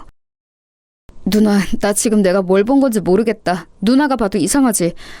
나 지금 좀 토할 것 같아. 어떡하지? 진정이 안 돼. 이 사람이 왜 그런 걸까? 누나, 나 이해 좀 시켜주라. 왜 이러는 거야? 아니야. 이 사람이 나보고 어머니 자기가 챙기겠다고 했는데 왜 그랬을까? 우리 어머니가 그렇게 경선했는데 말이야. 사진 보면 알겠지만 누나, 어머니 그냥 가만히 있단 말이야. 저렇게 손으로 쳐대는데 이게 말이 돼? 나 어떻게 이런 일이 다 있어? 누나는 전화를 일단 끊어보라더니 대강 확인이 되었는지 다시 전화가 걸려왔어요. 제철아, 안 되겠다. 좀 기다려줄래? 나도 같이 가봐야겠다. 나 금방 니네 집 가니까 너도 일단 집 쪽으로 가고 있어. 앞에서 만나자. 이리하여 누나와 저는 동시에 집으로 향했고 현관문을 열고 들어가 보고 제가 기함했던 건요. 아직도 장모님이 계셨다는 거죠. 박서방 지금 왔는가? 아이고, 너무 오래 있었네. 이제 일어나야겠다. 그렇게 말씀하시는 장모님은 뭘 그렇게 까드시고 계셨는지 소파 앞 테이블엔 과자가 한 봉지였고 볼이 미어질 정도로 빵빵해지셨더군요. 아내도 덩달아 일어났고 아들은 욕실에서 씻고 있는 듯 했어요. 저는 장모님 말에 대답도 안 하고 곧장 아내에게 물었어요. 어머니는? 어머니 방에 계시지. 주무시는 것 같은데? 형님도 오셨네요? 형님 무슨 일 있으세요? 이렇게 말하는 아내를 지나 곧장 저와 누나는 어머니 방문을 열었고 어머니는 찜통 같은 방에서 억지로 누워 계시더군요. 잠이 드신 듯 했다가 얼추 깨셔서는 저희 보고 왔냐고 하시는데 이때 너무 울컥함이 밀려왔어요. 허공으로 눈을 두고 어쩔 줄 모르는 저를 대신해서 누나가 어머니를 일으키더군요. 엄마, 잠깐만, 이쪽으로. 이렇게, 그치. 잠깐만, 올케, 이리 좀 나와봐. 나 좀 보자. 누나와 저 어머니, 장모님, 아내까지 다 누구 하나 자리에 앉은 사람 없이 일어서서 마주하게 되었는데요. 곧장 누나는 아내를 향해 핸드폰 화면을 내밀었고 바로 거침없이 폭격을 시작했어요. 내가 얼마 전에 엄마 모셔갔을 때부터 이상하다 했어. 올케 미쳤어? 우리 엄마가 뭐 치매라도 온 사람이야? 기억이 없고 말을 못하는 사람도 아닌데 우리 엄마 순하디 순한 성질을 갖고 이용하는 거야 지금? 여지껏 나나 언니들이나 제철이한테 우리 엄마가 말 안 하고 있으니까 더 사람 함부로 본 거 아니냐고. 올케 나 이거 신고해서 끝까지 갈 생각인데 어쩔래? 제철이랑 얘기해서 어찌해볼 생각하지 말고 빨리 결정해. 아내는 이 말에 허둥지둥 놀라면서도 미간에 주름이 잡혔고 장모님은 거기서 나서시더라고요. 아이고, 사돈처녀 이게 다 무슨 일이에요? 우리 경선이한테 왜 그래요? 아니, 듣다 보니 사돈이 뭐가 어쨌다는 것 같은데 하루 종일 시어머니 돌본 우리 경선이한테 뭐요? 신고요? 그리고 여기 친정엄마인 나도 있는데 지금 뭐 하는 짓이래요? 어른이 어른같이 안 보여요? 이때 제가 불쑥 나서 누나 앞을 막고 장모님에게 따지게 되었어요. 생각해보면 더 크게 따졌어야 하는데 참 아쉽네요. 장모님, 지금 이런 걸 따지고 싶지가 않은데요. 저희 누나도 친정엄마인 우리 어머니 때문에 할 말을 하는 거예요. 지금 저희 누나가 보여드린 거, 이거 안 보이시나요? 와, 저 보고 너무 놀랐습니다. 어떻게 저희 어머니한테 와이프가 저러고 있는 걸 그냥 보고만 계셨나요? 게다가 지금 집 거실은 냉방 때문에 추울 지경인데 저희 어머니 방문은 꼭 닫아두셨네요. 냉방 때문에요? 그리고 제가 네, 이건 저도 문제가 되겠지만요. 홈카메라 설치해두고 가서 오늘 뭘 하신지들 다 봤어요. 하도 어머니가 이전 같지 않고 이상하다고 해서 저도 신뢰를 무릅쓰고 이런 것을 해봤는데요. 뭐 하는 짓들이십니까 진짜? 그러자 꿀먹은 벙어리처럼 뒤에 숨어있던 아내가 겨우겨우 입을 열면서 뭘 봤는지 모르겠다고 일단은 잡아떼더군요. 여기서 저는 하루 내내 감정에 물타기를 하고 혼란스러웠던 것들이 다 사라져버리면서 그냥 모든 게 영으로 돌아간 듯 했어요. 눈으로 본 화면들을 보고 너무 제 기준엔 기괴한 현실이라 믿을 수가 없었는데 아내가 이렇게 잡아떼는 꼬라지를 보니 더더욱 확신이 들었으니까요. 이 여자랑 나는 그동안 뭘 해왔던 것일까 환멸감이 마구 올라왔어요. 당신 눈으로 봐. 왜? 영상으로 볼래? 처음부터 끝까지 한번 볼 거야? 누나가 지금 경찰에 신고한다는 거 내가 말린 거야. 야, 당신 진짜 웃기지도 않는다. 어머니 왜 이런 얘기를 저한테 안 하시고. 죽겠다 진짜. 어머니는 땀으로 범벅이 된 몸이 냉기 아래 빠르게 식으셨는지 그리고 긴장이 풀리신 건지 그대로 식탁 의자에 미끄러지듯 앉으시더군요. 그 식탁을 눈으로 다시 보니 저는 정말 못 참을 지경이 되었어요. 그 테이블 위로 밥그릇과 반찬 그릇을 던지듯 쿵쿵 굴려대던 아내의 모습이 생각났거든요. 아내는 계속해서 부인을 했어요. 제가 더더욱 본인을 용서할 수 없도록 말이죠. 당신, 아니 잠깐 나 이거 뭔 상황인지 나도 모르겠어. 어떻게 이런 걸 말도 없이 놔두고 가? 언제 이런 건 샀어? 당신 진짜 무서운 사람이다. 내가 어머니한테 뭘 어쨌는데? 아니 막말로 해서 당신은 내가 얼마나 힘든지 알기나 해? 애 챙기고 어머니까지 챙기고 왔다 갔다 얼마나 힘들 줄 아냐고. 간병인 쓰는데 300은 넘을 거라고 걱정하길래 내가 그거 반 뚝 떼서 달라고 했지만 나도 중간에 그 말하고 싶었어. 솔직히 나도 짜증낸 거 있긴 하지만 이거 다 내 잘못만은 아니야. 형님도 아까 저 뭐요? 신고요? 와 진짜 너무하시네요. 본인이 돌보실 생각은 안 하시고. 누나와 저는 이런 아내의 태도를 보고 더 말할 것도 없다고 생각했고 정말 더럽고 지저분한 꼴을 다 봐가면서 한 1년에 걸친 흙탕물 싸움 끝에 이혼을 하게 되었어요. 중간에 장모님이 얼마나 사냥개처럼 달려들고 절대 우리 딸 이혼은 못 시킨다고 악을 썼고 그럼 집은 내놓고 가라는 둥 말 같지도 않은 개소리를 하시더군요. 아내가 우리 어머니에게 했던 짓거리가 담긴 그 하루의 영상 기록을 보면 그 전에 그것도 어머니가 저희 집에 와 계시는 그 짧은 시간 동안 대체 뭔 일이 있던 건지 상상하기도 마음이 아팠어요. 어머니는 아무리 저랑 누나가 물어봐도 별거 없었다고 하고 자세히 말도 해주시지 않으셨어요. 아마 본인만 참으면 된다고 생각하시는 듯 했지만 우리 둘을 비롯하여 지방에 있던 누나도 올라왔고 미국에 있는 누나까지 귀국해서 다시 되짚어야 할 정도로 우리 가족의 상처는 컸어요. 가장 가슴이 찢어지고 죽을 맛이었던 건 저였지 않을까 싶어요. 어머니를 제외하고 봤을 때요. 그간 알아왔던 천진난만하고 순한 아내의 모습과 달리 초반에 그렇게 지극정성을 다하는 듯 하더니만 성인이 되어 손 한 번 제대로 잡아본 적 없는 우리 어머니의 등짝을 너무 아무렇지 않게 밀치듯 했던 그 모습. 저는 눈을 감아도 그 장면이 계속 눈앞에서 되풀이되어 내내 고통을 받고 있거든요. 뭔가 약이라도 있어서 먹고 잊을 수 있는 게 있다면 저는 그 장면을 제일 지워내고 싶어요. 게다가 저와 아내 사이에는 몹쓸 놈의 정이란 게 있었고 심지어 가장 저를 괴롭게 하는 관문이었던 자식, 바로 아들 정민이가 있었어요. 머릿속으로 당연히 이혼은 정해져 있었지만 생떼 같은 가족과 별 거지 같은 꼴을 다 치르고 찢어져야 한다니 너무 괴로웠어요. 어머니는 이 부분에 대해 너무 힘들어하셨어요. 별일 아니었다고 했잖아. 좀 이따가 다른 친척네로 가려고 했는데 왜 이렇게 일을 크게 만들었어? 이게 다 내 잘못이다. 아픈 게 죄야. 몸이 성치 못해서 자식한테 패만 끼치고. 사실 어머니가 이런 말씀을 하실 정도로 연세가 많지도 그렇게 몸이 다 멍망이 된 것도 아닌데 억지로 참느라 자식한테 말을 못하시고 나중엔 이게 알려져 자식이 이혼을 하는 것에 더 상처를 받으시다니 너무너무 가혹하게 느껴지는 거예요. 와중에 아내는 이혼하게 되었음에도 이런 독한 말을 내뱉었어요. 당신이 이렇게 한 거 안 잊을 거야. 정민이? 정민이 못 줘. 내가 키울 거야. 정민이 절대 안 돼. 그리고 뭐 고소를 해? 당신이 뭘? 내가 뭘 잘못했는데? 나는 아픈 시어머니 잘 봉양한 죄밖에 없어. 우리 정민이는 안 줄 거야. 정민이 누가 다 키웠는데? 우리 엄마가 나 아플 때 끼고 키운 애야. 아무튼 안 돼. 나는 뭐 고소 못할 줄 알아? 당신 몰래 촬영한 거 범죄야. 나도 알아볼 거야. 아내는 이렇게 악을 쓰고 소리소리 지르면서 자기의 다른 면모를 확인시켜 주었어요. 사실상 저런 일을 저지른 여자가 애를 데려가서 키운다는 것을 참을 수 없었지만 아이에게 물어봤을 때 얘는 이렇다 싶게 결정을 하지 못하더군요. 사실 정말 너무너무 가혹한 일이긴 했습니다. 도대체 왜 제 잘못이 무엇이길래 명백히 아내가 저지른 일로 어머니도 다치시고 제 결혼 생활도 파괴되고 아직 엄마 정을 못된 아이까지 빼앗기게 된 것이었을까요? 심지어 장모님은 동네에 온갖 욕을 퍼뜨리며 제가 바람을 피워서 이혼했다는 괴소문까지 퍼뜨리기 시작했어요.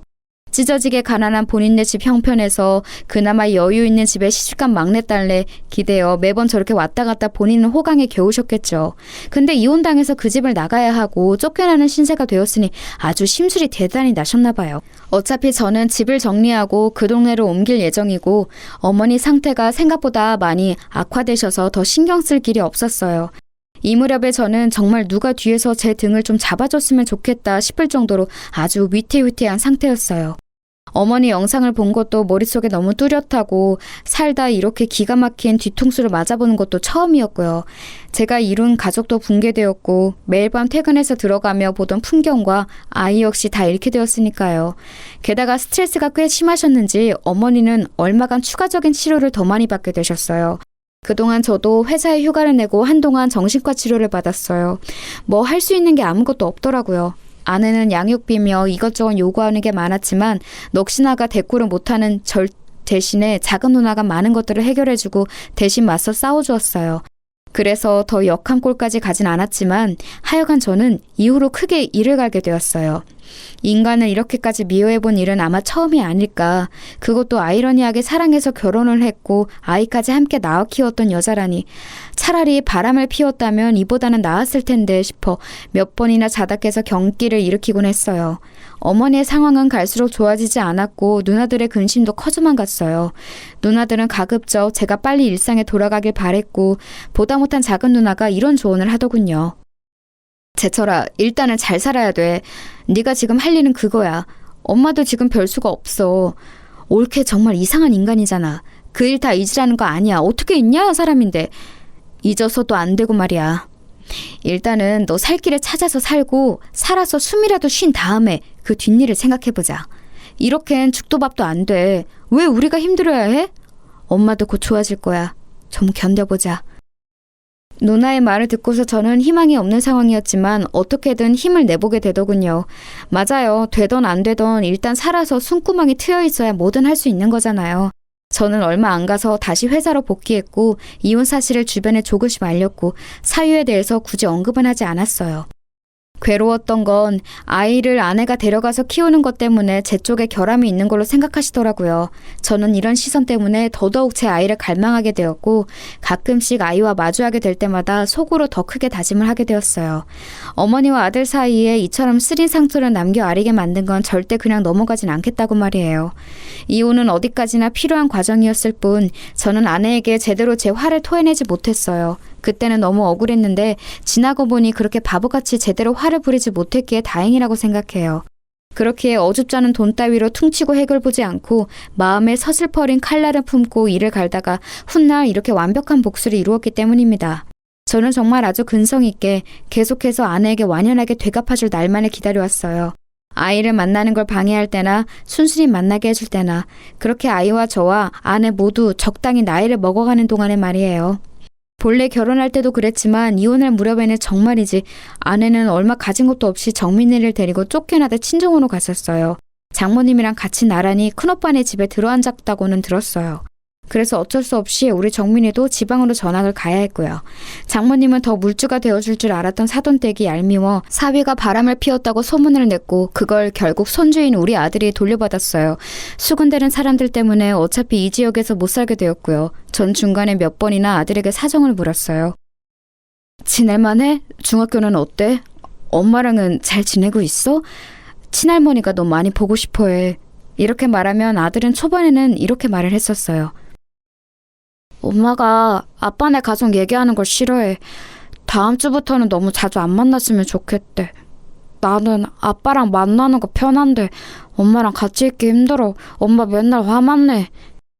아들 얘기를 쭉 들어보니 역시 생활고가 만만치 않은 듯 했어요. 그러면서 뭐라고 애한테 화풀이를 해대는 건지 이상한 기대까지 하고 앉았더군요.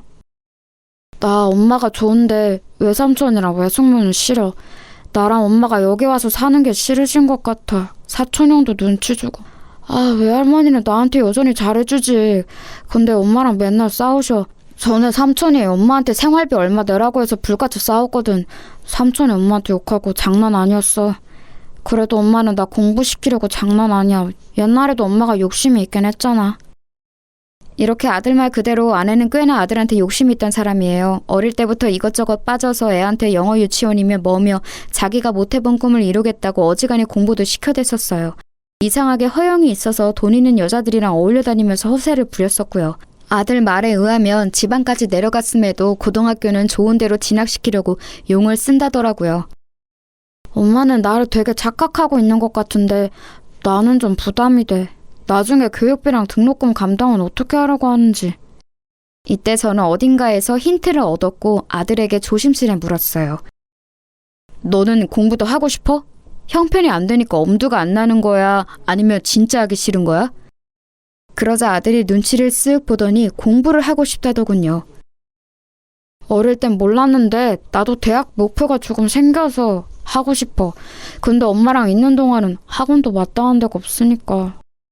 일단 저는 알겠다고 하고 좀 더 생각을 해보았어요. 그 뒤로도 번번이 연락을 이어가던 중 아내가 아주 죽을 똥 일해가면서 자기 큰오빠네 집엔 생활비 한 푼도 안 주고 그걸 갖다가 아들 학원에 몰아준다는 걸 알게 되었어요. 점점 아들은 이 분위기를 부담스러워하더군요. 엄마는 자꾸 내가 좋은 대학만 가면 끝이라고 해. 그럼 자기 고생을 보상받는다고. 외할머니랑 싸울 때도 계속 저런다니까. 정민이 대학 가기만 해보라고. 외삼촌이랑 외숙모도 가만 안 두겠다고 하는데 엄마가 말을 계속 저렇게 하니까 내가 여기서 눈치 보이는 거야. 외할머니도 너무 약발이야. 외숙모 막 괴롭히고. 솔직히 언제 쫓겨날지도 모르겠어. 너무 불안해 나. 상황 돌아가는 걸 보니 정말 어지간히 구역질 나는 꼴이 아니더라고요. 워낙에 어렵게 살아왔다는 건 알고 있었지만 애를 통해서 뭔가를 해소하고 보답받으려고 하는 꼴이 참 여전해 보였어요. 이걸 보니 더더욱 신물이 올라온 건 우리 어머니를 구태여 본인이 보겠다고 간병인에게 쓸 거 반 떼달라고 했던 것도 돈 때문이란 걸 확신이 있어서예요. 그렇지 않고서야 자기가 나서서 그렇게 귀찮은 일 굳이 했을 리가 없으니까 말이에요. 아무튼 저는 이런 사태를 계속 주시하고 있었고 나름 제가 할 수 있는 준비는 차분하게 다 해두었던 것 같아요. 그런 와중에 아들은 시간이 지나 저에게도 아주 좋은 소식을 가져왔어요. 아빠, 나 사연대학 붙었어. 진짜 믿기지가 않아. 와, 너무 신나. 아빠 축하해 줄 거지? 저는 너무너무 축하한다고 했고 진심으로 아이가 이룬 결과물이 대단하다는 생각이 들었어요. 뿌듯하기도 했고요. 그래서 아들을 만나서 밥을 사주는데 이 녀석이 아주 근본적인 고민을 털어놓는 거예요. 아빠 있잖아. 엄마가 첫 학기 때 빼고는 등록금을 대줄 수가 없대.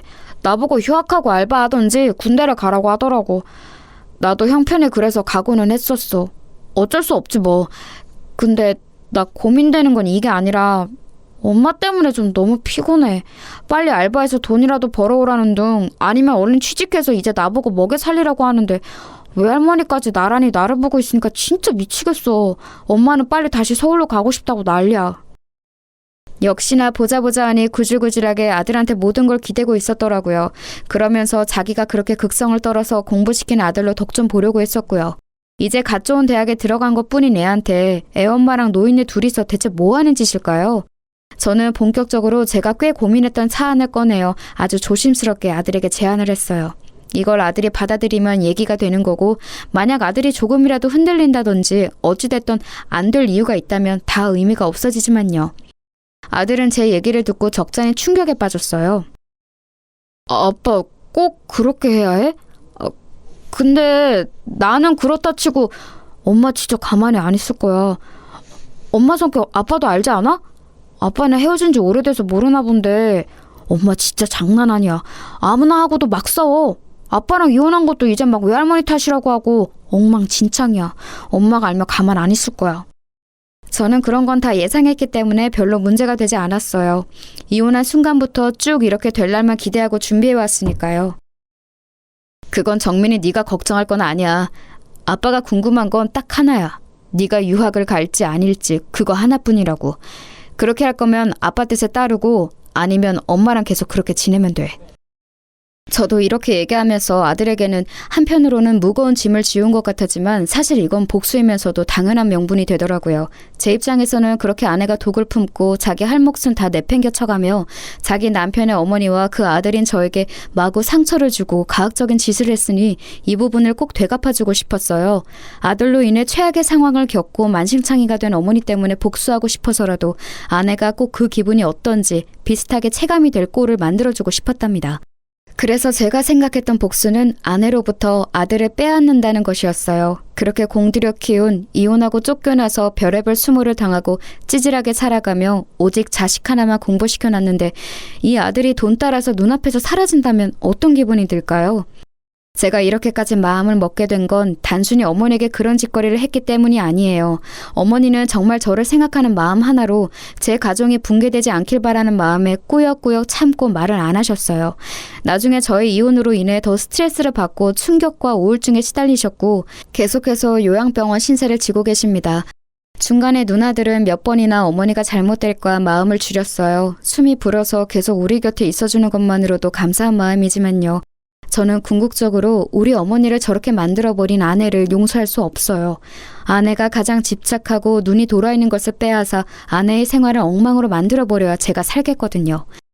아무튼 아들은 제 제안을 듣고 많이 놀랐고 감당이 안 되는 듯 했지만 저는 차분하게 설명을 했어요.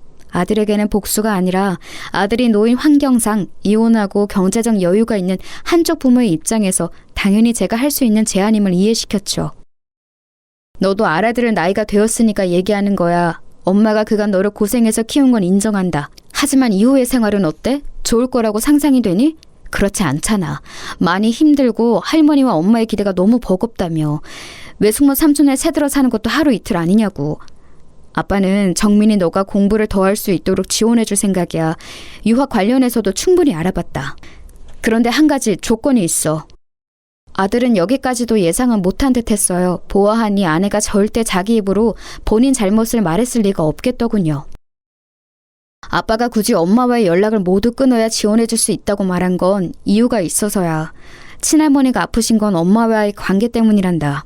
네가 엄마랑 같이 있으면서 내 지원을 받으면 엄마는 그걸 좋게 받아들이지 않을 거야. 받긴 받겠지만 자기를 위해서 쓰겠지. 이런 얘기를 너한테 해서 미안하지만 아빠는 그런 상황이 된다면 너한테 오롯이 들어가는 게 아니라 외할머니와 엄마한테 넘어갈 돈은 지원해줄 수 없다. 그래서 너한테 다소 힘든 상황이겠지만 제안을 해보는 거야. 사실 진즉 아빠는 널 데려와서 키우려고 했어. 하지만 너가 엄마 손이 많이 필요해 보였고 엄마도 너를 못 놓았고 순전히 널 위한 배려로 엄마 곁에 둔 거야. 내 경제적인 도움이 필요하다면 아빠는 얼마든지 줄 수 있어. 하지만 엄마랑 연결되어 있으면 도와줄 자신이 없구나. 너는 어떻게 하고 싶어? 아들은 시간이 필요하다고 했고 저는 결정할 시간을 주었어요. 이 시간이 참으로 아들에게 무겁고 갑갑한 시간이었을 거란 건 알지만 어쩔 수 없어요. 우리 가족이라는 형태 안에서 한 번은 넘어야 했을 고비니까요. 당연히 아들 입장에선 너무 어려웠을 거란 생각이 들었죠. 그래도 전 막힘없이 같은 제안을 할 뿐이었어요. 성인이 되어 자기 의사를 결정하게 되었고 한쪽 부모와의 삶이 많이 버겁다면 아이는 다른 선택을 할 수도 있는 거예요. 결국 제가 주었던 기한이 다 되어 아들에게 전화가 걸려왔어요. 이때는 저도 순간적으로 두근거리더군요. 아빠, 나 엄마랑도 좀 얘기를 해봤어. 엄마가 단번에 안 된다고 하더라. 아빠 얘기 안 꺼내고 그냥 유학 얘기만 했는데 엄마는 도저히 받아들일 수 없나 봐. 무슨 형편으로 가냐고 난리를 치고 호강 좀 받아보겠다고 다 키워놨더니 무슨 개똥 같은 소리냐고 하네. 그래서 저는 다시 되물었어요. 네 생각은 어떤데? 엄마의 의견은 그렇다 치고 네 생각도 확실하게 말을 해봐. 나는 내 마음으로는 유학을 가고 싶어. 상상도 못 해봤던, 꿈에서도 한 번도 안 그려봤던 그림이 유학이야. 근데 아빠한테 얘기를 들으니 정말 참을 수 없이 가고 싶어졌어. 저렇게 엄마가 반대하고 들어놓으니까 더더욱. 아들은 간절히 가고 싶어하는 게 느껴지더라고요. 저는 더 들어볼 것도 없다고 판단했어요. 그럼 된 거야. 너는 유학을 가면 돼. 뒷일은 아빠가 알아서 할 테니 신경 쓰지 말고 네가 간단히 생활할 짐들을 챙겨서 나와라. 이렇게 되어 아들은 짐을 챙겨서 서울에 있는 제 집으로 왔고요. 그전까지는 지 엄마에게 아무것도 오픈하지 못하도록 했어요. 이윽고 이 사실은 제가 전화로 알리게 되었답니다. 저는 이 순간을 얼마나 기다렸는지 몰라요. 정말 수년이 지나서 10년이 지나 목소리로 서로 1대1 대면을 하게 된 것 같아요. 개면쩍게 전화를 받는 아내에게 저는 결론부터 줄줄이 말을 해나갔답니다. 오랜만이네. 나도 당신한테 전화 같은 거 걸고 싶지 않았어. 진정하고 있잖아. 정민이는 내가 알아서 할 테니까 당신은 이제 당신 앞가림이나 잘하고. 알겠지? 뭐? 정민이가 뭘 어쩌고 어째? 지금 뭔 말을 하는 거야 당신? 이처럼 덜 떨어지고 멍청한 말투로 분을 토해내는 아내의 반응을 보며 저는 정말 속으로 너무너무 웃음이 나와서 멈출 수가 없었어요. 너 우리 어머니한테 한지 잊었어? 어디 한번 제대로 뒤통수 맞고 아들과 엄마 사이 피눈물 경험해봐. 이 말이 목구멍까지 차오르는 걸 참느라 목이 아플 정도였네요. 머리가 나빠? 무슨 말인지 모르겠어? 애 공부에 오른시키느라고 본인 머릿속 지능은 다 갖다 버렸나 봐. 정민이 앞길은 내가 알아서 한다고. 당신 사는 거 힘들 거 아니야. 애 어릴 땐 당신이 하도 박박 악을 써서 지랄을 해대니 그땐 내가 놔준 거야. 거진 10년이 되도록 끼고 살았으면 할 만큼 누린 거 아니냐고. 이젠 뒷일은 내가 알아서 할 거야. 애 유학도 하고 그 구질구질한 데서 안 살게 끌어내왔어. 그니까 여기는 신경 끄라고. 알아듣지? 저는 이때 환희를, 이 기쁨을 정말 이기기 힘들었어요. 어머니 일을 당했을 때의 저는 너무 충격이 크고 주저하며 바보같이 어쩔 줄 모르고 소극적으로 대처했었어요. 몇 번이나 나쁜 생각을 했었고 어머니는 그런 상황에 두고 아내를 철썩 믿었던 저를 탓했었고요. 저는 정말 그날의 장면을 한 번도 잊은 적이 없었고요. 계속해서 기다리고 또 기다렸어요. 철저히 준비해서 구질구질한 싸움 없이 아주 간편하게 아내에게 복수를 할 수 있는 나는 말이에요. 아내가 저렇게 발작을 일으키는 건 그간 저의 고통에 대한 아주 재미있는 보상이랄까? 솔직한 마음으로 더 잘못되라는 마음도 컸지만요. 아무튼 아내는 길길이 날뛰고 그 뒤로도 한 일주일간은 전화가 왔었어요. 저는 마무리 확실히 짓기 위해 걸려오는 전화마다 다 받고 몇 번이나 확인 사살을 시켜줬어요. 왜? 애한테 다 쏟아붓고 그지 되었는데 애 뺏기니 못 참겠어? 당신 진짜 웃기다. 남의 엄마랑 아들 사이는 아주 반타작을 내놓고 본인 자식이랑은 잘 살 생각을 야무지게도 했네.